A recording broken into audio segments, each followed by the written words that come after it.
دوستو کیا آپ جانتے ہیں آج جس ملک کو ہم ایتھوپیا کہتے ہیں اسے عربی میں کبھی حبشہ کہا جاتا تھا۔ یہی وہ جگہ ہے جس کے بارے میں رسول اللہ صلی اللہ علیہ وآلہ وسلم نے فرمایا قیامت اس وقت تک نہیں آئے گی جب تک حبشہ کا ایک شخص خانہ کعبہ پر حملہ نہ کرے۔ صحیح بخاری و مسلم۔ یہ سرزمین تاریخ میں کئی ناموں سے جانی گئی۔ اکسوم کی سلطنت، حبشہ کا خطہ اور آج کا جدید ایتھوپیا۔ یہاں عیسائیت صدیوں پہلے آئی مگر اسلام سے اس کا رشتہ اس وقت جڑا جب صحابہ اکرام رضی اللہ تعالی عنہ مکہ سے ہجرت کر کے نجاشی بادشاہ کے دور میں پناہ لینے گئے۔ ایتھوپیا کا رقبہ تقریباً 11 لاکھ مربع کلومیٹر ہے اور آبادی 12 کروڑ سے زائد۔ زبانیں کئی ہیں مگر سرکاری زبان امہاری ہے۔ یہ ملک صرف ایک جغرافیائی خطہ نہیں بلکہ اسلامی تاریخ کا ایک ایسا باب ہے جہاں عدل، ہجرت اور قیامت کی نشانی سب ایک ساتھ ملتے ہیں۔ دوستو کبھی سوچا کہ آخر ایتھوپیا کا نام کہاں سے آیا؟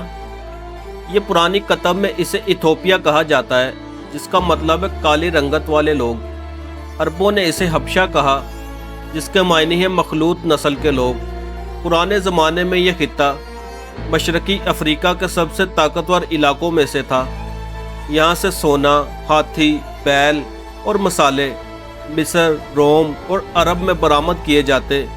اسلامی تاریخ میں یہ نام بھی مشہور ہوا کیونکہ جب صحابہ اکرام رضی اللہ تعالی عنہ یہاں پناہ لی تو دنیا نے پہلی بار حبشہ کے عدل و انصاف کو دیکھا۔ آج کا ایتھوپیا اسی پرانی حبشہ کا نیا روپ ہے مگر اس کی جڑیں ہزاروں سال پرانی تہذیب میں جڑی ہوئی ہیں۔ دوستو کیا آپ جانتے ہیں ایتھوپیا دنیا کی چند پرانی تہذیبوں میں شمار ہوتی ہے۔ یہاں کی سب سے مشہور قدیم ریاست تھی اکسوم امپائر جو 3 صدی میں قائم ہوئی۔ اکسوم اپنے وقت کی ایک سپر پاور تھی۔ یہاں کے لوگ بڑے بڑے پتھروں سے بلڈنگیں بناتے جو آج بھی کھڑی ہیں۔ یہاں سے تجارت سیدھی مصر، عرب اور ہندوستان تک جاتی تھی۔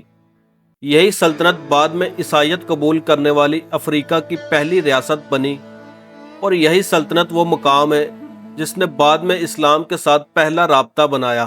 دوستو جب مکہ میں ظلم بڑھا اور مسلمانوں پر زمین تنگ کر دی گئی تو نبی کریم صلی اللہ علیہ وآلہ وسلم نے فرمایا حبشہ کی طرف ہجرت کرو، وہاں ایک بادشاہ ہے جو کسی پر ظلم نہیں کرتا۔ یہ بادشاہ تھے نجاشی اسمہا۔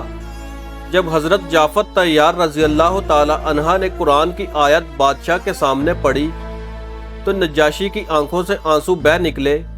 اس نے مسلمانوں کو پناہ دی اور قریش کے دباؤ کو رد کر دیا۔ یہ لمحہ ایتھوپیا اور اسلام کے رشتے کی بنیاد تھا اور آج بھی تاریخ اسے ہجرت حبشہ کے نام سے یاد کرتی ہے۔ دوستو کیا آپ نے ملکہ سبا کا نام سنا ہے؟ قرآن میں اس کا ذکر ملتا ہے۔ بعض تاریخ دانوں کے مطابق وہ یمن یا ایتھوپیا کی ملکہ تھی جن کا حضرت سلیمان علیہ السلام کے ساتھ مکالمہ ہوا۔ ایتھوپیا کے لوگ مانتے ہیں کہ ملکہ سبا کا تعلق انہی کی سرزمین میں تھا اور ان کی نسل سے ہی حکمران خاندان وجود میں آیا۔ یہ داستان مذہب، تاریخ اور لوک کہانیوں کو ایک ساتھ جوڑتی ہے۔ دوستو دوسری جنگ عظیم کے دوران ایتھوپیا پر اٹلی نے دوبارہ قبضہ کرنے کی کوشش کی مگر ایتھوپیا کے بہادر بادشاہ ہیلا سلاسی نے دنیا کے سامنے اپنی آواز بلند کی۔ انہوں نے اقوام متحدہ کے پلیٹ فارم پر کہا آج ہم پر حملہ ہوا ہے، کل تم سب کی باری ہوگی۔ یہ الفاظ بعد میں سچ ثابت ہوئے اور ہیلا سلاسی کو افریقہ میں آزادی کی علامت بنا دیا گیا۔ ہیلا سلاسی کو لیون آف جدہ کہا جاتا تھا۔ ان کے زمانے میں ایتھوپیا نے جدید تعلیمی ادارے بنائے، سڑکیں تعمیر ہوئی اور نئی حکومت کا نظام قائم ہوا، لیکن ساتھ ہی عوام غربت اور بھوک کا شکار رہی۔ انہیں عالمی سطح پر ہیرو مانا گیا مگر اپنی عوام کے لیے وہ کبھی مکمل انصاف نہ دے سکے۔ یہی تضاد ایتھوپیا کی سیاسی مستقبل پر بھاری پڑا۔ 1974 میں فوجی گروپ نے ہیلا سلاسی کی حکومت ختم کر دی۔ یہ گروپ ڈارک رجیم کہلایا اور اس نے مارکسزم یعنی کمیونل نظام کے ذریعے حکومت چلائی مگر اس دور میں قحط، ظلم اور لاکھوں لوگوں کی موت ہوئی۔ یہ ایتھوپیا کی تاریخ کا سب سے اندھیرا دور تھا جس نے قوم کو اندر سے توڑ کر رکھ دیا۔ کمیونسٹ حکومت کے خلاف عوامی مزاحمت بڑھتی گئی، شمالیہ کے ساتھ جنگ نے حالات اور خراب کر دیے، اندرونی بغاوتیں مسلسل بڑھتی گئی اور پھر ارٹیریا نے آزادی حاصل کر لی۔ ارٹیریا کی جدائی نے ایتھوپیا کو بحر احمر سے محروم کر دیا، یعنی ایتھوپیا ایک لینڈ لاک کنٹری بن گیا، جو آج بھی اس کے معاشی مسائل کی سب سے بڑی وجہ ہے۔ 1991 کے بعد ایتھوپیا میں نیا جمہوری نظام آیا، یہاں معیشت کو ترقی دی گئی، زرعی اور صنعتی منصوبے شروع ہوئے۔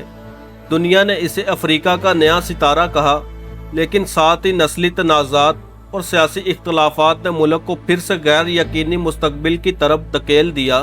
دوستو، ایتھوپیا کے شمال میں تگری خطہ ہے، جہاں صدیوں پرانی ایک الگ شناخت موجود ہے۔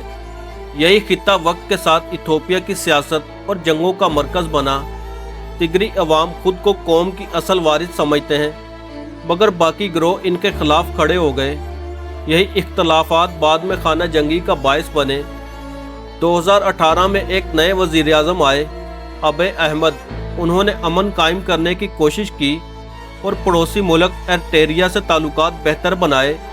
اسی کارنامے پہ انہیں نوبل انعام دیا گیا، لیکن اندرونی طور پر نسلی اور سیاسی تنازعات ختم نہ ہو سکے۔ 2020 میں تگری فورسز نے حکومت کے خلاف بغاوت کی۔ ایتھوپیا کی فوج اور تگری ملیشیا کے درمیان سخت خانہ جنگی ہوئی۔ اس جنگ میں لاکھوں لوگ مارے گئے، لاکھوں بے گھر ہو گئے اور دنیا کے سب سے بڑے انسانی المیوں میں سے ایک نے جنم لیا۔ اس خانہ جنگی نے ایتھوپیا کو قحط کے دہانے پر پہنچا دیا۔ خوراک کی کمی اور بیماریاں پھیل گئی۔ مہاجر کیمپوں میں انسانیت تڑپتی رہی۔ اقوام متحدہ بار بار خبردار کرتا رہا کہ اگر یہ جنگ نہ رکی تو ایتھوپیا مکمل تباہی کے شکار ہو جائے گا۔ 2022 اور 2023 میں امن مذاکرات شروع ہوئے، فائر بندی کا اعلان ہوا، لیکن زخم ابھی تازہ ہیں۔ ایتھوپیا کی عوام اب بھی دعا کر رہی ہے کہ یہ سرزمین جو کبھی بادشاہوں کی کہانیوں سے جانی جاتی تھی، دوبارہ امن، خوشحالی اور بھائی چارے کی مثال بنے۔ ایتھوپیا وہ ملک ہے جو کبھی کسی یورپی طاقت کا غلام نہیں بنا۔ یہی وجہ ہے کہ آج بھی افریقہ میں اسے آزادی کی علامت کہا جاتا ہے۔ ایتھوپیا کی قومی زبان امہاری ہے، لیکن یہاں 80 سے زائد قومیں اپنی الگ زبانیں بولتی ہیں۔ ثقافت میں ڈانس، روایتی کافی کی محفل اور رنگین لباس ایتھوپیا کی منفرد پہچان ہے۔ کیا آپ جانتے ہیں کہ دنیا کی سب سے مشہور کافی ایتھوپیا سے نکلی؟ یہاں کے جنگلوں میں کافی کے پودے فطری طور پر اگتے تھے۔ آج بھی ایتھوپیا دنیا بھر کو بہترین کافی ایکسپورٹ کرتا ہے۔ ایتھوپیا کی موسیقی اور آرٹ صدیوں پرانی روایات جھلکتی ہیں۔ چرچ کی تصویریں، مقامی رقص اور لوک موسیقی دنیا بھر میں اپنی پہچان رکھتے ہیں۔ ایتھوپیا کے ایتھلیٹس خاص طور پر میراتھن دوڑنے والے دنیا بھر میں مشہور ہیں۔ اولمپکس میں ایتھوپیا نے کئی گولڈ میڈل صرف دوڑ کے مقابلوں میں جیتے ہیں۔ آج کا ایتھوپیا ایک ترقی پذیر ملک ہے۔ یہاں غربت اور مسائل تو ہیں، مگر نوجوان نسل اپنے ملک کو جدید بنانے کے خواب دیکھ رہی ہے۔ دوستو، ایتھوپیا کی معیشت زیادہ تر زراعت پر کھڑی ہے۔ یہاں کی 70% سے زیادہ آبادی کھیتی باڑی سے وابستہ ہے۔ آج بھی ایتھوپیا اپنی معیشت کا سب سے بڑا حصہ کافی ایکسپورٹ کر کے کماتا ہے۔ اس کے ساتھ ساتھ یہاں مویشی پالنا، چمڑے کی صنعت، سونا، ٹیکسٹائل اور ڈیموں سے بجلی اہم ذریعہ آمدنی ہے۔ گرینڈ ایتھوپین ڈیم اس ملک کے لیے ایک بڑی معاشی امید ہے۔ کلچر کی بات کریں تو ایتھوپیا منفرد ہے۔ یہاں کے لوگ اپنے روایتی رقص، کپڑوں اور کھانوں پر فخر کرتے ہیں۔ ان کے کھانے میں انجیرا نام کی روٹی سب سے مشہور ہے، جو ان کی ہر محفل کا حصہ ہے۔ مذہب میں زیادہ تر آبادی کرسچن اور مسلم ہے۔ یہ دونوں مذہب صدیوں سے ایک ساتھ رہتے آ رہے ہیں۔ یہی وجہ ہے کہ ایتھوپیا کو قدیم تہذیبوں کی سرزمین کہا جاتا ہے۔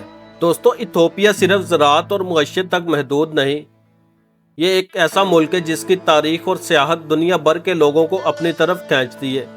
سب سے پہلے آتا ہے لابیلا کا شہر، جہاں زمین کے اندر تراشے گئے پتھریلے چرچ دنیا کے 7 عجوبوں میں شمار ہوتے ہیں۔ یہ چرچ 12ویں صدی میں بنائے گئے اور آج بھی لاکھوں لوگ یہاں زیارت کے لیے آتے ہیں۔ اسی طرح لیک تانا، جو دریائے نیل کا ماخذ ہے، اپنے قدرتی حسن،